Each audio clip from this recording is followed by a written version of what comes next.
Lucy Ifeoma Okoye had always been the star of her family, the first daughter, the first graduate, and now, the first to be posted for national service in Borno State, a place her family had only heard about in headlines soaked with dread. But Lucy wasn't one to cower before fear.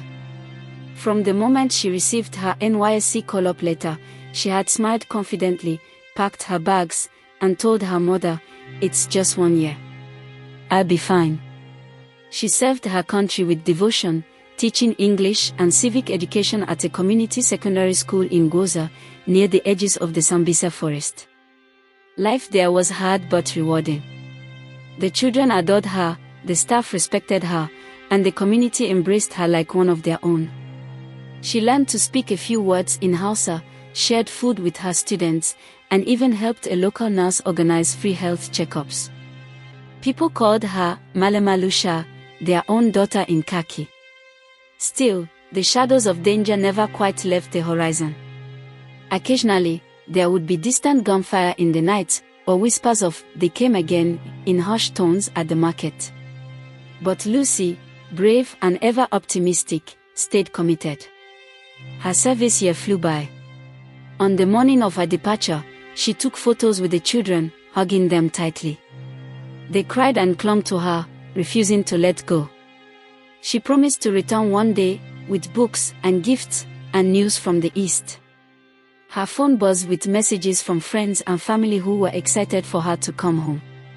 Her mother had killed a chicken in preparation for her arrival. Her father spoke to neighbors proudly about our Lucy, the copper who served in Borno. She was supposed to travel back to Maiduguri to collect her NYSC certificate and then take a night bus to Enugu.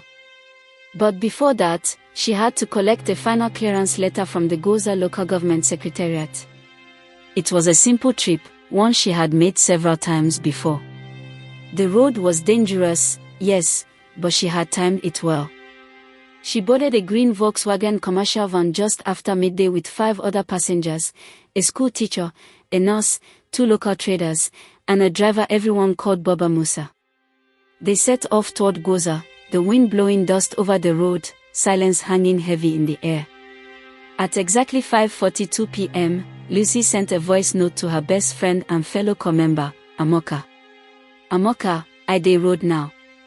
These soldiers say make we wait small. I go call you when I reach Gwoza. Tell mommy not to worry, abeg. I love you." That was the last anyone heard from her. By nightfall, her phone was off. Calls went straight to voicemail. Amoka tried again and again, panic mounting in her chest. She called the Gwoza secretariat. They said Lucy hadn't arrived. She called the army checkpoint near the forest. They confirmed that the green Volkswagen van had passed earlier that day. After that, nothing. The next day, Lucy's name was officially listed as missing. The NYSC state office in Maiduguri reported the incident.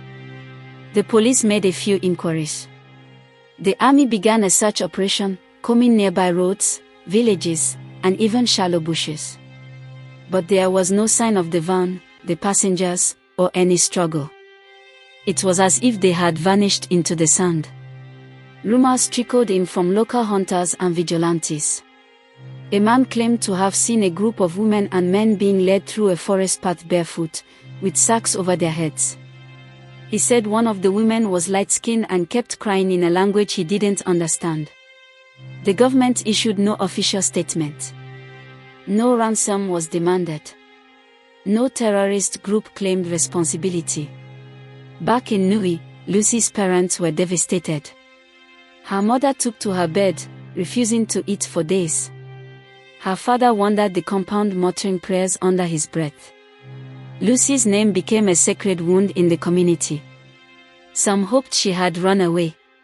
Others feared the worst. 7 long months passed. Then, out of nowhere, a letter arrived in Lagos. It was addressed to Amoka. The envelope was stained and had no return address. Inside was a small note, written on torn paper. "Amoka, they took us. I'm not sure where I am. I heard them say something about wives for the camp. I pray every night. I don't want to die here. Tell my mother I love her. Please, don't forget me. Lucy. Amoka collapsed when she read it. The handwriting matched Lucy's old letters. But there was no way to trace where it had come from. Some believed someone sympathetic smuggled it out. Others believed it had traveled through a chain of terrified hands. The NYSC remained silent. In 2025, over a year after Lucy's disappearance, the Nigerian army conducted a raid on an abandoned insurgent camp deep in the Sambisa forest. Among the findings were bones, bullet shells, burnt notebooks, and a heap of personal belongings. One khaki uniform was recovered, faded and torn, with a name tag barely clinging to the fabric, L. Okoye. DNA analysis later confirmed it had belonged to Lucy. But her body was never found. Her family was never the same again.